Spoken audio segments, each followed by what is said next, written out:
or the micro shelters compared to the Woodlands, and the only thing separating them is a block wall. It's management and it's oversight and it's, we need Switzerland, we need neutral parties, because there's the builders on this side who see the need and they want to fulfill it, and then we have certain officials over here on this other side, and how do they get their hand in the cookie jar?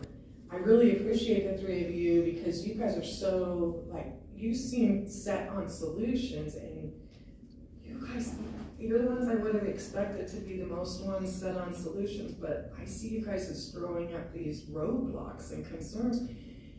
We don't get 2 foot of snow cover on the valley floor, and I'm just gonna end with that. Oh, one more thing. If we could look at this program that sets rental rates, that's a huge issue. Rents that used to be 800 that people could manage are gone, because the software program came in and made the same rent on that same piece of property $2,400 a month. So we need to look at that. Thank you, Kim.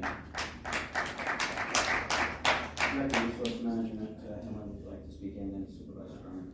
Yes, I just wanted to clarify the motion. So in order to process an amendment to the zoning plan, which this would require, the board would have to adopt a resolution of intention for that amendment. So the motion, if that's the direction, then the motion should include directing staff to bring that resolution of intention back to the board. What we would do in the process of preparing that resolution, we would consult with county council, with the fire warden as well, and get their input, and they may have additional input to provide to the board at the time that that resolution is considered, which may alter your direction somewhat depending on the input that we receive. Would the maker of the motion redefine his motion to some effect? Yeah, absolutely, what Paul said, so. And with the second, yeah, okay. So we have a motion in second. Supervisor Garman. Thanks, Paul. Yeah, just for the record, I do support this, and the roadblocks I'm bringing up are just out of caution. That's all. I want to make sure we get things done correctly. There are folks out in Keswick who have beautiful RV living situations from the fire.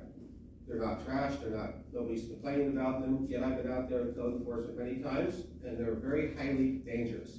They got illegal solar hooked up, all kinds of stuff going on. I just want to make sure everybody stays safe. That is my only worry. I definitely support this. We need more housing.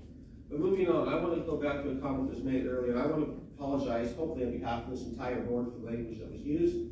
Racism sucks, and there's no place for it in this day and age, and I am shocked that we heard it here today.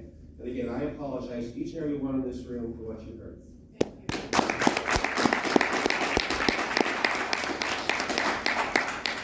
Would anyone else like to address us on R2 before we take a vote? Chair Jones, yes, I had a comment. I also agree with Supervisor Garman.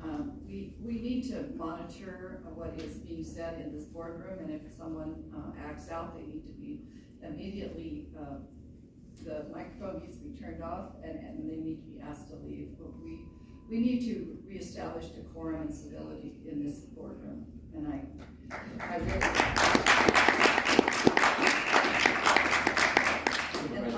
I just hope that Mr. Rickert does not think that we're all like this and don't give up on us yet. And I will address our procedures after this vote. Is there anyone else like to address us on R2? Seeing none, we have a motion. It's been seconded. All those in favor? Aye. Those opposed? Passes unanimously. Before we get to our next presentation, this will be Health and Human Services, I would like to go over California state law and your California Constitution under the First Amendment. In a public meeting, you have a right under the Constitution to be loud, to be rude, to be profane. This is all established law in the state of California, and it is a guaranteed right to you under the Constitution of the United States. We wish that you would refrain from such activities, because we rarely will listen to you when you are loud, rude, or profane. But it is your constitutional right. Under our own county policies, what you cannot do is disrupt this meeting. And any loud outbursts from the chamber floor is a disruption of the meeting, which is not allowed, and I will ask you to leave if you do so.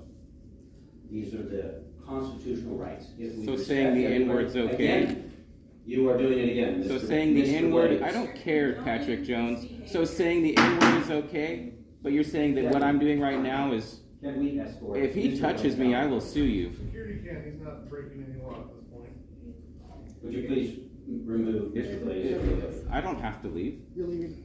For what At the reason? board's request, you're You're leaving. disrupting the meeting and I'm asking you to leave. So please stand. All right. Thank you, Mr. Blaze. Siding with racism. That's what Patrick Jones is.